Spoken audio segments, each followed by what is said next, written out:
Good morning, everyone. Welcome to today's program at the Moravian Archives in Bethlehem, Pennsylvania. I am a little specific about our location today because you will hear a lot about the other Moravian archives today, the archives of the Southern Province in Winston-Salem, North Carolina. I am Paul Poyker. I am the archivist here in Bethlehem, and we are really glad you are all able to join us. We will be recording this session, so we kindly ask you to stay muted and to turn off your video. At the end, you are invited to ask questions, and you can put the questions in the chat, or you can raise your hand. So now it is my great pleasure to introduce Meaghan O'Riordan, archivist of the Moravian Church, Southern Province in Winston-Salem, North Carolina. Meaghan holds 2 bachelor's degrees from North Carolina State University, one in English and one in religious studies. And she also holds 2 master's degrees, one in library science from UNC Chapel Hill, and one in theological studies from Emory University. After Meaghan completed her library science degree, she worked at the Special Research Center at North Carolina State University. And after that, she worked as an archivist at Emory University's Rose Library. Meaghan is very active in the archival profession.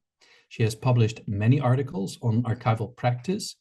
She is the co-founder of the National Best Practices for Archival Accessioning Working Group, and the latest issue of Archival Outlook features an article about Meaghan and this working group. Meaghan became archivist of the Moravian Church in 2022, and since then she has reorganized, cataloged, and updated the Moravian Archives. She has hired new staff, initiated new programs. In just 2.5 years, Meaghan has improved many things at the Southern Province Archives. And today we will hear more about the changes that have happened at the Southern Province Archives, about new projects and plans for the future. Meaghan, it's for you. Thank you so much, Paul, for that lovely introduction and for the invitation to speak today. I'm going to share my screen.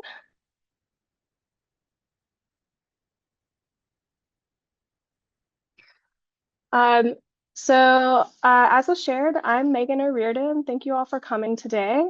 And I'm the archivist for the Southern Province Archives in Winston-Salem, North Carolina. I'll give a little bit of background about the archives in the Southern Province and talk about the growth of our staff there.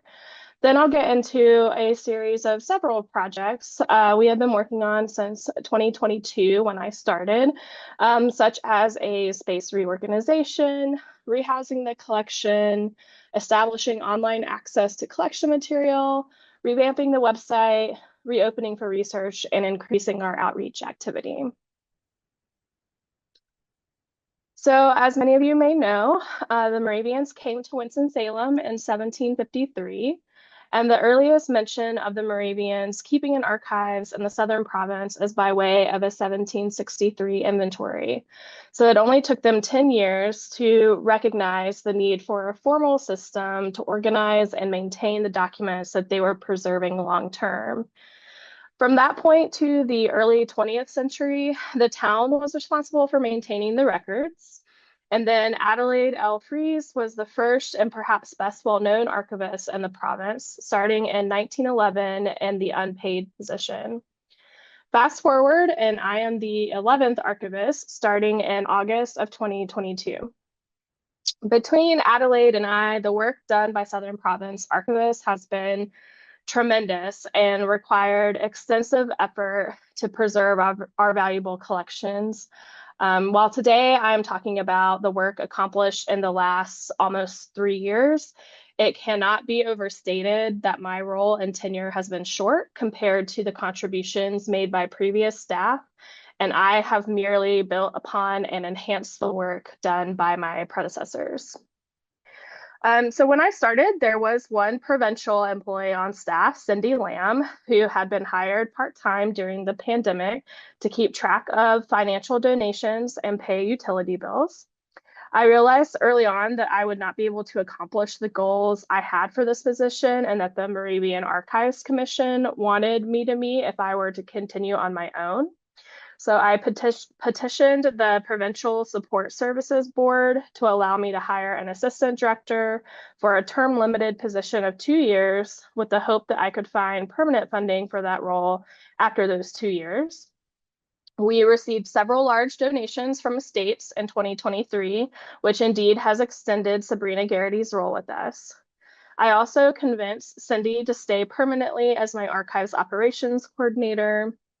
And finally, after the deaccession and sale of maps from our collection, which I will discuss later, we had the funding to hire a research services archivist, Samantha Tullis, who is on a 5-year term. She started with us in January. This is the largest permanent staff, full-time staff, professional staff that the Southern Province Archives has had. And this growth in staff has allowed us to grow our projects and services to improve the care of and access to our resources.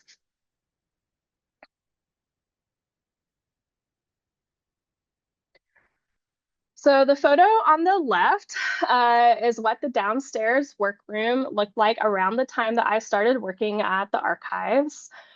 Pretty messy with a lot of collection material, non-collection material, furniture, and so forth.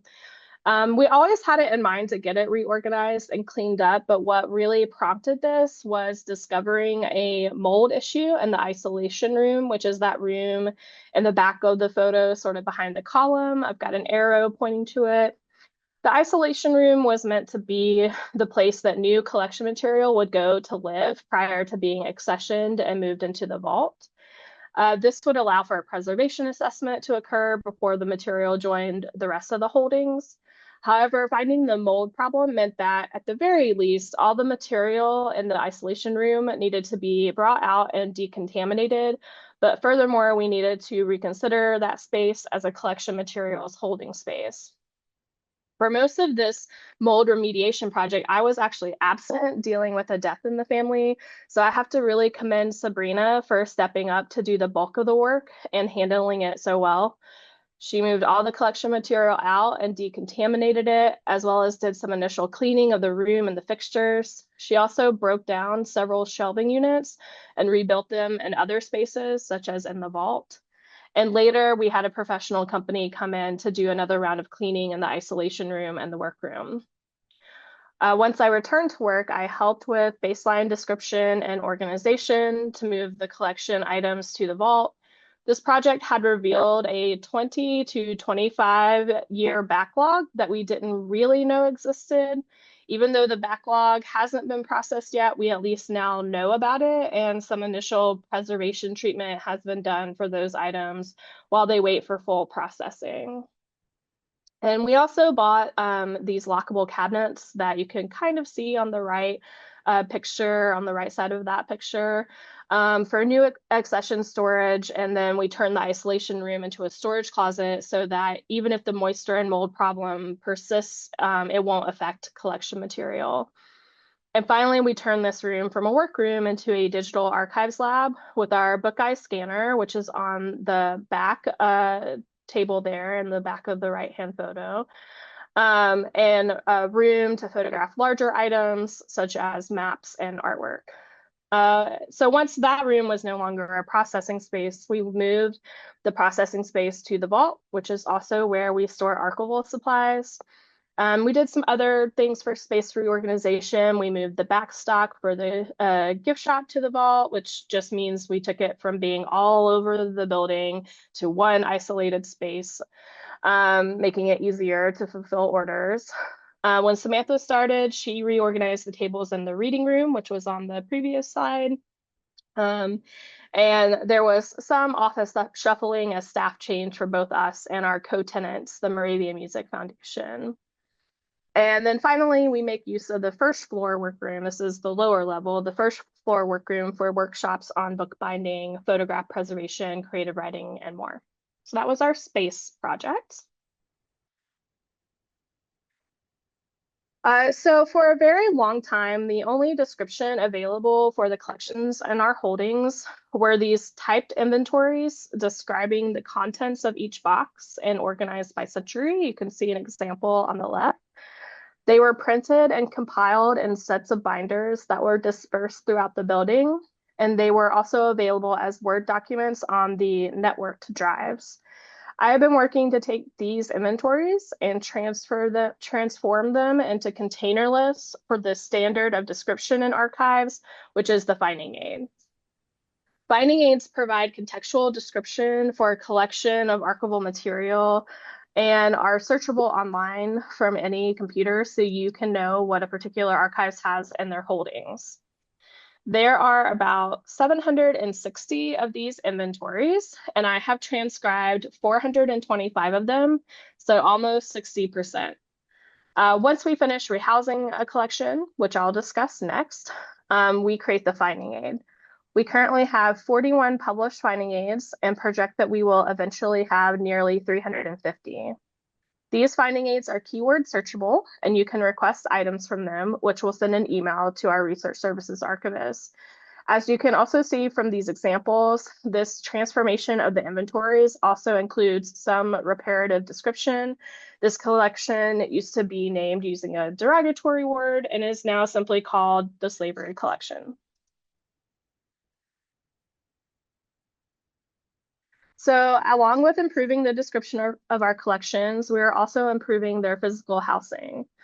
Most of the collection is housed in archival boxes, like the one on the far left of this slide here.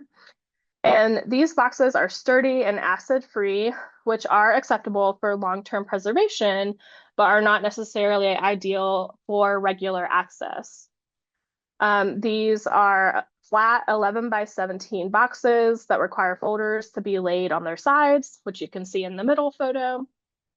This means that when you open a box, you can't see everything in the box to know if there's even something you may want to look at.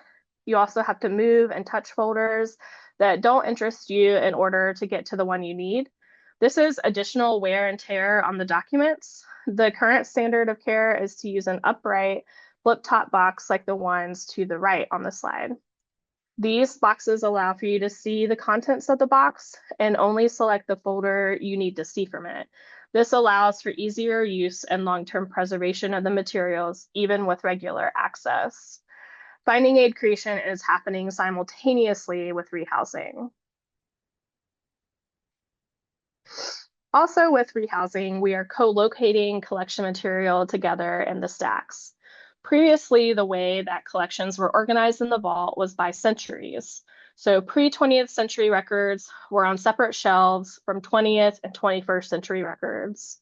This meant for a church like Bethania Moravian Church, which has existed since 1760, there would be boxes about this church in at least 3 different places in the stacks, and you would need to read at least 3 different inventories to learn what was included in our collection for that church.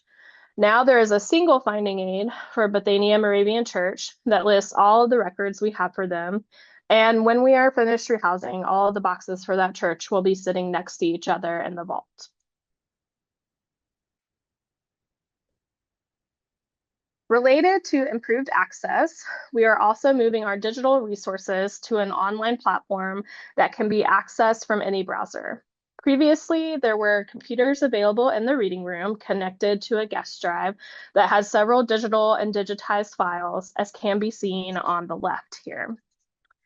Those computers in the reading room were quite old. At least one of them was still running Windows XP in 2022. And it wasn't very accessible for people to have to be in our building in the reading room to see the material. We have since adopted a digital library platform called AM Cortex that can host these digital files and allow users to search or browse them from their own computers. Most users these days expect some kind of online access to primary sources, and we are trying to meet that expectation this way. Many of the resources on the guest drive are not primary source documents, but rather resources to help users find materials in the archives. Many of those are no longer needed with the finding aid system and updates to the website, which I'll describe next. But what is needed is access to our records in a digital space. Since adopting Cortex, we have uploaded 3 collections. The Wachovia Moravian was always available through our website, but now it is more accessible in the digital library. We used to receive many requests for copies of memoirs, most of which were already digitized. So instead of spending our time fulfilling those requests, users can now find any digitized memoir they would like through Cortex. We have over 14,000 of them digitized. And finally, Sabrina and her interns recently finished digitizing, transcribing, and adding metadata to the slavery collection so that these important documents can be accessed online.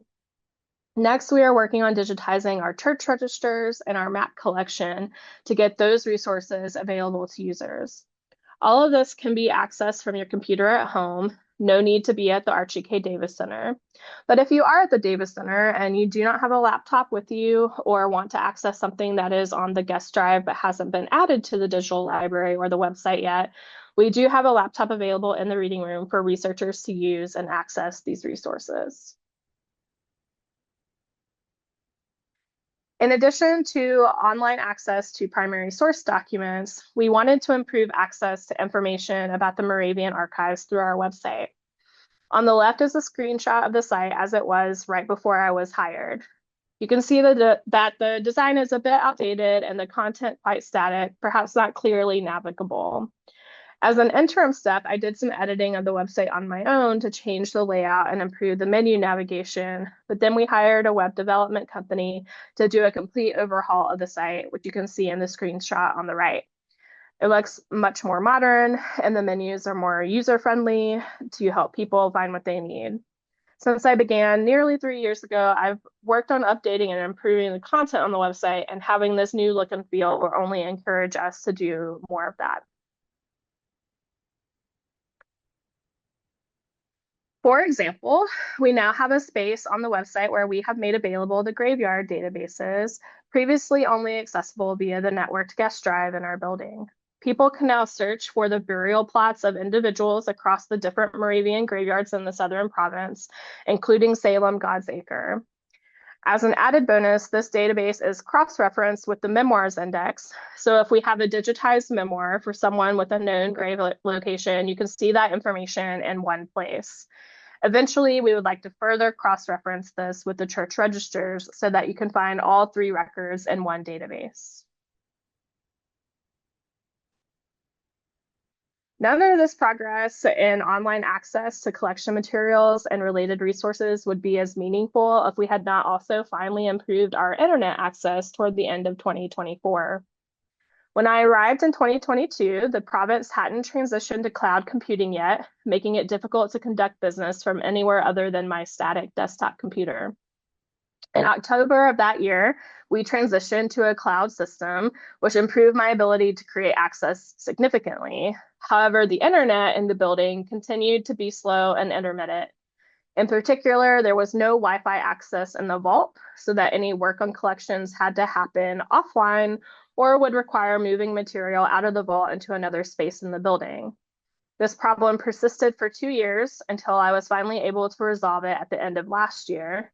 I didn't have a screenshot of an old speed test done before the internet was completed, but I did have an email to our IT guy describing a speed test conducted in February 2024. You can see that compared to the speed test I ran yesterday, our internet is now over 250 times faster than it was a year ago. And now we have consistent, fast internet access, both for our office spaces, but also for our researchers and visitors. And yes, there is now internet access in the vault. Once we were able to hire our research services archivist, Samantha, we were able to improve our in-person research services as well. It began with changing the access policy that was in place that said that all church and agency board minutes and correspondence 70 years or younger would be automatically restricted to patrons without permission from the appropriate board chair or the president of the Provincial Elders Conference. While this did mean that some more sensitive records were restricted, it also meant that very innocuous ones were as well, with an unnecessarily cumbersome process to gain access to them. In consultation with Paul, the Moravian Archives Commission, and the Provincial Elders Conference, we were able to change this policy to be more nuanced and in line with best practices in the field. Personnel records remain permanently closed, and financial records of a certain age may be restricted, but otherwise, unless requested by the depositor of the records, our material is open to the public. We find this is the most equitable way to provide access, and if any objections are raised to certain materials being open, we can address those on a case-by-case basis. With Samantha starting, we have been able to reopen the reading room with research appointments Monday through Thursday, 10 to 4, with a break for lunch from 12 to 1. She is also opening for late hours until 8 on the second Tuesday of the month and can occasionally accommodate Saturday appointments. We also updated our services and fee schedule to be accommodating and fair to most users. We have also redesigned our branding twice to modernize it and make it recognizable as the branding for the Southern Province Archives. The logo in the top left is the logo that was in place in 2022. Sabrina and I spent time in 2023 putting together streamlined branding and designing logos based on the original archives bookplate. And then in 2025, Samantha redesigned the logo again to make it clearer and more legible across a variety of platforms. You can also see our color palette up there. All of the fonts that you're seeing are part of our branding. We tried to streamline all of it. And additionally, we used to have 2 or 3 brochures that describe some outdated services, fee schedules, and policies, and those brochures have been replaced with just one that has updated information and branding. Samantha also designed that brochure.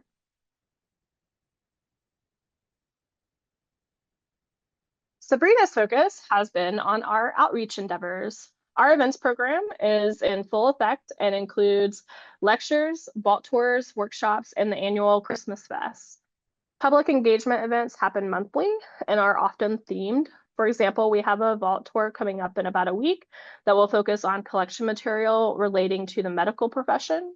And our next lecture is about the graveyard and burial practices of Moravians in the Southern Province.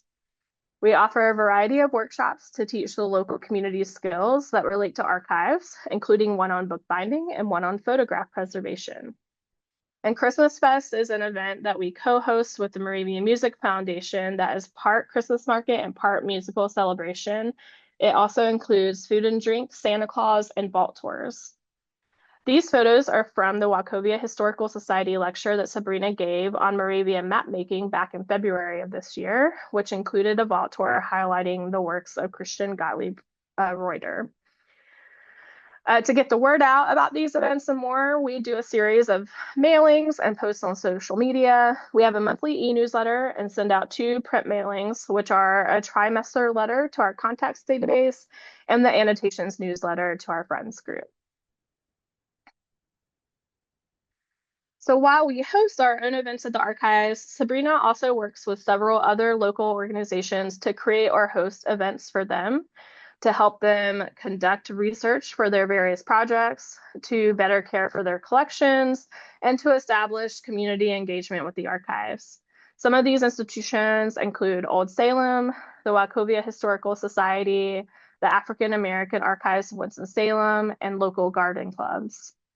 For the last year and a half, she has been heavily involved with the Creative Corridors Coalition and sits on their board of directors, which is responsible for the forthcoming Peter Oliver Pavilion and Gallery. Peter Oliver was an enslaved man in Salem who eventually secured his own freedom and remained in the community as a freed man. CCC has been behind a number of endeavors to highlight and celebrate his life story. And since we are the holders of most of the primary source documents relating to Oliver, the archives has also been heavily involved. There is a forthcoming Hidden Towns documentary about Oliver, as well as an episode of Finding Our Roots that focuses on basketball player Chris Paul's connections to Oliver as an ancestor. During the week of the 225th anniversary of his freedom in June, many events will be held, including a lecture Sabrina will be giving at the archives, 2 vault tours she will lead focused on documents about Oliver, a walking tour for the descendants of Oliver, and a symposium which she will be on a panel for. Sabrina is very busy. She is also in charge of our volunteer and internship programs. Previously, our volunteer program focused on family history docents who would assist researchers in the reading room with using our genealogy resources. With the implementation of online description of collections, online access to memoirs, and the start of Samantha, that model didn't really make sense any longer. Instead, we utilize volunteers for events and finite projects that can be worked on or completed in a single volunteer day. The exception to this are our volunteers to staff the reception desk at the Archie K. Davis Center to welcome people into our spaces and help them find what they need. Sabrina has shown great initiative with seeking out interns to help us with archival work. Several of the interns have been undergraduate history majors from Salem College who are interested in the content of our holdings, while others have been graduate library science students from the University of North Carolina at Greensboro who are interested in pursuing archival work after they finish their studies. We've also had a recurring intern from North Carolina State University, as well as a foreign exchange high school student from Salem Academy. We try to tailor the work we have our interns do to align with their interests and meet their educational and professional goals. And without the work of our interns, many of the projects I've discussed would not be completed, such as the online access to the digitized material and the Salem slavery collection. Another improvement we've made has been an increase in revenue because of a deaccessioning initiative. In the fall of 2023, Sabrina identified a number of maps in our collection that held little research value. They weren't of North Carolina or anywhere that Moravians had settlements, and they weren't created by or signed by Moravians. But while they lacked research value for our institution, they had potential for substantial monetary value. We spent the next 6 months or so working with map experts to determine the value of these maps and the market for them. And at the same time, we worked with the Moravian Archives Commission and Provincial Elders Conference to make sure we established an above-board process for deaccessioning something like the maps and governing the funds that would come from the sale of them. We now have a deaccession policy that describes when and how we would determine to deaccession something, what we might do with the deaccession material, and when money is involved, how we will decide to spend that money. So far, 3 of the 6 maps that we have under consignment have sold for nearly $500,000. The majority of this funding is what allowed us to hire Samantha as our research services archivist for a 5-year term. We use a small portion of it to upgrade the website. We're using another small portion for our staff to participate in the 14th Moravian Women's Conference. And the remainder will be part of the starting money for our capital campaign, which we hope will kick off after the 2026 Synod. The last change I want to talk about is the Friends of the Archives program. It used to be that anyone who donated was considered a friend, but there were not many benefits associated with that. Starting in 2024, we launched a tiered system with associated benefits, including the Annotations print newsletter, which is a more robust newsletter than the monthly e-newsletter. They also get access to an annual Friends Only event, free archives branded merchandise, discounts at our gift shop, and free and discounted passes to vault tours and archives workshops. What you get depends on how much you donate, but everyone who donates still gets something, at least the newsletter and access to the event. I know that was a lot of information. On the one hand, 3 years is not that long to have been here, but on the other hand, I feel like my team and I have accomplished an incredible amount of excellent work during that short time period. And what I've just shared with you is really the summary version of just what all we have accomplished. And I'm sure that I have left out some less notable but still crucial successes. I hope if you're in Winston-Salem, in the Winston-Salem area, or ever visiting, that you will take the time to check out what we're doing at the Southern Province Archives. We would be glad to have you.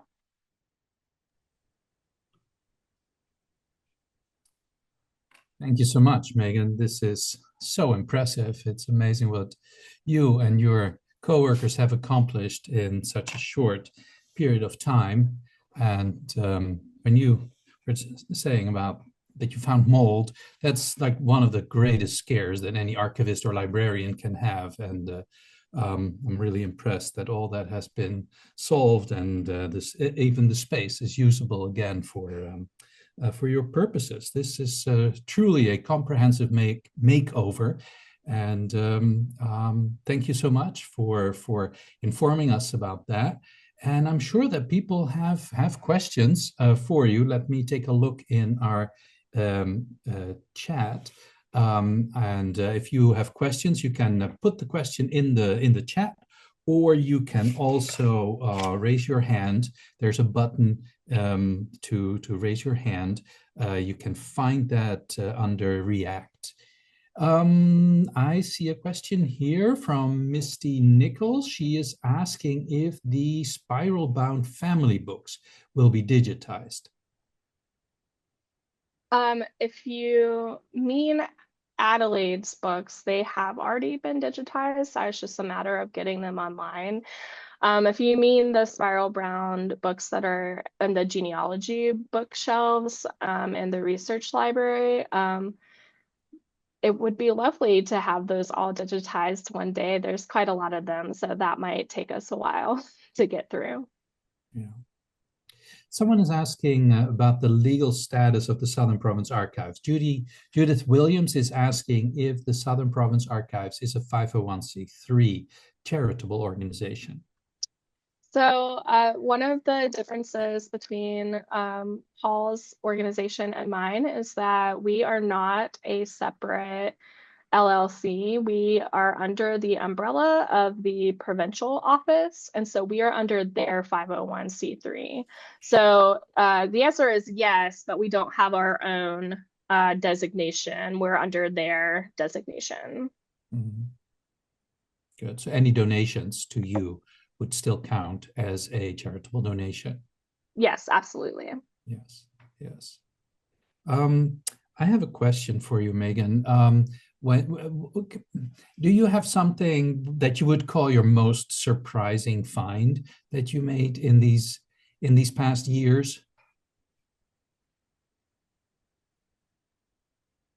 Honestly, I didn't know exactly what to expect when I got here.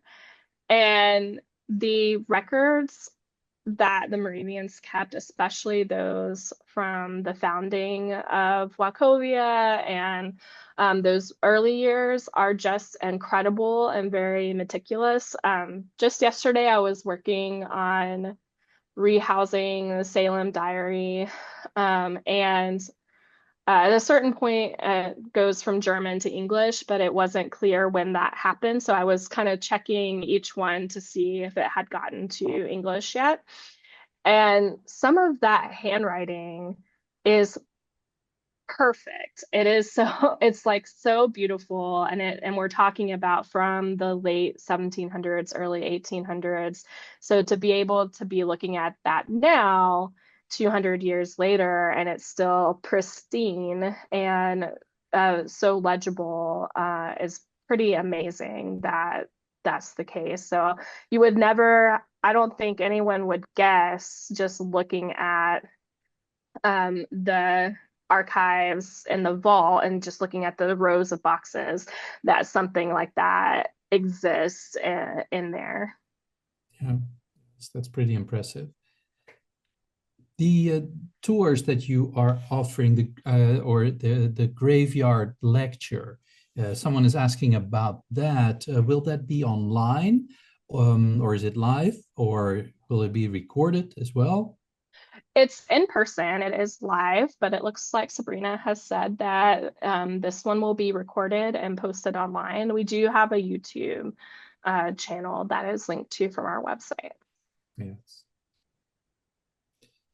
Ulrika Wheathouse is asking, in what ways can the newly reorganized and structured archival resources be supportive of the Moravian Church's needs and future planning? So this is more a question about how do you support the church? So that while we serve the public, the church and its constituents are our number one concern to make sure that the archives is providing those folks with everything they need. Right now, it is so hard to find records when somebody calls me from a church and says, do you have the minutes from when the archway to the graveyard was built? Because we're talking about doing this with it, and we need to know what was discussed at the time that it was built. It can be really difficult to answer those requests with the way that the collections are currently described and organized. And so it is our hope that by having these more robust descriptions, the online finding aids, the keyword searchable aspect of it, the boxes that are easier to flip through, that will be much better equipped to answer those kinds of requests when they come in, and it won't take us quite as long to find an answer as it does now. Right, right. And you And, said, and and if people visit us to find the answers themselves, that they'll also have a better experience doing yeah, so. yes. And once you can do keyword searches in the computer, it's so much easier to find all kinds of things. Yeah, yes. Right. And you said you transcribed 425 inventories. That's really impressive. Yeah, it's been a lot, but it's been really helpful for me also because it has helped me learn the collections and what we have as I'm going through to transcribe them. So it's been a useful exercise as well as a necessary one. Yes. I see an interesting question here from Maurice Chaffee. And this is it's an interesting question because they're asking about the records of the boys' school in Nazareth, and the records from the boys' school in Nazareth Hall, are spread in there at the Moravian Historical Society in Nazareth. They are here at the Moravian Archives in Bethlehem. But the question is, do you have records from Nazareth Hall, Meaghan? I am not aware that I do, but that doesn't mean that I don't. We do have some records from other provinces, including the Northern Province. So I would not be surprised to learn that we have a cache of those records as well, but I'm not familiar with them. Yeah, yeah. Earlier, you mentioned the churches asking you about information. Can you say something about if you are still getting new material, and where does the new material come from, and what is the whole process involved with that? So I have been a little bit less solicitous of records transfers than probably my predecessors because I really want to get a handle on the collection that on what we have now before I start accepting new material. However, of course, sometimes it can't wait. And so most of the time, folks are reaching out to me saying that they have some amount of records that they need to transfer. And they just set up an appointment with me to do so. There's a record transfer form that's very simple that I have them complete just to document that we have accepted records from them. And then we have a section in the vault for unprocessed materials for them to wait until we are ready to add them to the collection. I don't, like I said, I don't get as much as I probably should because I am just trying not to overwhelm me or my staff. But I just got 4 boxes of Raleigh Moravian the other day, and a lot of times I will say I have given presentations to the Moravian Ministers Association and some other similar groups to talk about congregational record keeping, and that has encouraged people also to reach out to transfer their records. Right, right. You mentioned interns. Um, and I'm curious to know, there are academic institutions in Winston-Salem or in the environment. Do you have connections with them? Maybe those are the interns that you mentioned. Um, I think we have a variety of relationships with the different institutions. We used to know the collections archivist at Wake Forest really well, but she has transitioned to UNC Wilmington, so she's not over there any longer. We still know the director there. And we have colleagues that we know at Salem College and Academy. And sure I'm missing some institutions. And then UNCG, of course, which is not in Winston-Salem, but is down the road in Greensboro.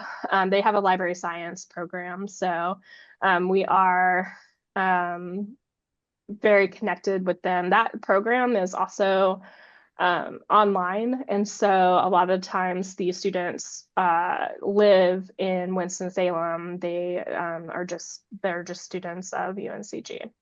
So yeah, a lot of our connections with the surrounding academic institutions is through our internship program. I will say though, like in early March, we hosted a West Forsyth English honors class to do a series of tour. There were about 70 students. They went in batches of like 20 to 30 through the three levels of the Archie K. Davis Center to learn about archives. And so we do try to also provide programming for not just college age, but K through 12 as well when we're able to. Yeah. To also speak to that, if you don't mind me interjecting, we also are partnering with the Forsyth County chapter of the America 250 program. And so we'll be working with students and teachers from the Forsyth County school system to create programs for them for whenever they're coming on field trips to Old Salem and touring Winston, and also doing primary source projects with them that they'll do in the classroom. And we also work with students who are here for an archaeology experience through UNCG. We had a tour of them as well, for them as well, this past summer. So there's a lot of different ways that we get involved without necessarily having students, 70 of them, come in at once. So there's a lot of different ways. Yes, yes. Thank you, Sabrina, for adding that. Tom McCullough, I see you have a question. Maybe you would like to ask it yourself. Sure. Well, thank you so much, and congratulations to your team for awesome work at the archives. You mentioned creating more robust descriptions and some of the work you've done to improve discoverability of your collections through your online finding aids. And I just wonder if that has like increased traction, or people wanting to come to the archives because they've seen things described online. Has that brought more people in? I don't know that we have enough data yet to really say one way or the other. However, Samantha and Sabrina were just saying to me like last week that a lot of new faces have been in the reading room lately. And so just with that anecdotal evidence, I would think that's probably also due to some of the outreach that we've been doing, not just the collection descriptions and that sort of thing, but hopefully that has contributed to an increase in new people coming to visit us to do research for sure. But yeah, it hasn't been out. We haven't been doing it long enough, and we haven't had Samantha long enough, I think, really to ascertain what kind of effect it's having. But certainly, she's seeing new people in the reading room. So that's good to Thanks. hear. Yes. I see we have two more questions, and I think with those we will come to an end. Let's start with the question from Amy Linville, and she is asking about where the digitized data is stored, on your own servers, or are you using a cloud storage service? And what kind of data security measures do you have in place? So the majority of our digital material and digitized material is hosted through our IT company, which has servers located in 3 separate locations and a high level of security on those servers as well. Includes 2 cloud servers and 1 static server. So that's for the majority of stuff, since we don't have as much online yet. The digital library through Cortex that has some of our collection material is on their servers, and they work with a variety of institutions to maintain the integrity and security of those servers. So I feel safe for that. Good. I think we're getting to our last question. You mentioned a capital campaign in your presentation. Maybe you want to say something about that. What are the goals of your capital campaign? And we would like to hear more about that. Yeah, so before I started, in the 2022 Synod is when this capital campaign was proposed and approved. So I guess I'll start by just saying that I was sort of grandfathered into that capital campaign a bit. The original intention was to build a endowment that could sustain the future of the archives long term. And we have expanded that, or not expanded that, but described that a little bit more concretely as we've been preparing to actually launch the capital campaign. So that it's not just fiscal sustainability, but it's also funding to continue to help us to create access to our collections, and then also to maintain our staff capacity. I feel very lucky that I've been able to hire 2 new people since I've started, but we could still use some extra hands. I would not consider us to be fully staffed.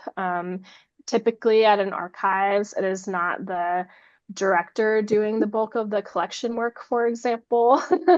Usually there is a processing archivist available to do a lot of that work. And oftentimes now, of course, there's also a digital archivist who is responsible for getting digital content online. And so we don't have those 2 dedicated positions in particular.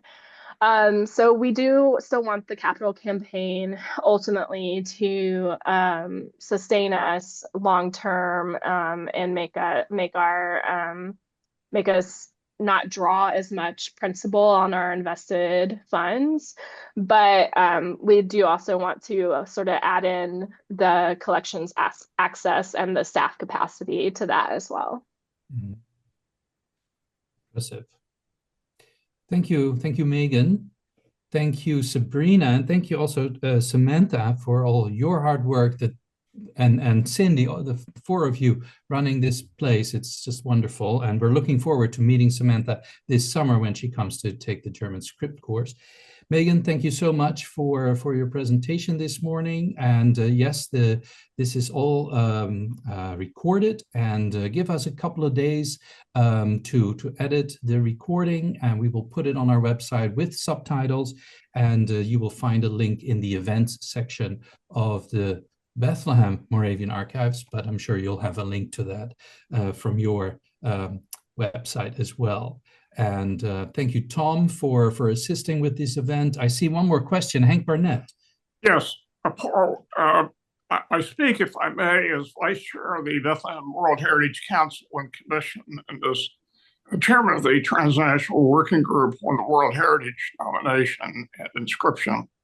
But I just want to thank you, Meaghan, and in particular, Paul, thank you, commend and recognize you and the importance of the archives in serving as a reliable and critically important part of the whole World Heritage nomination and inscription process. So thank you. You're recognized and greatly, greatly commended. Keep it up. I appreciate those comments, Hank, and I think this is a good closing word.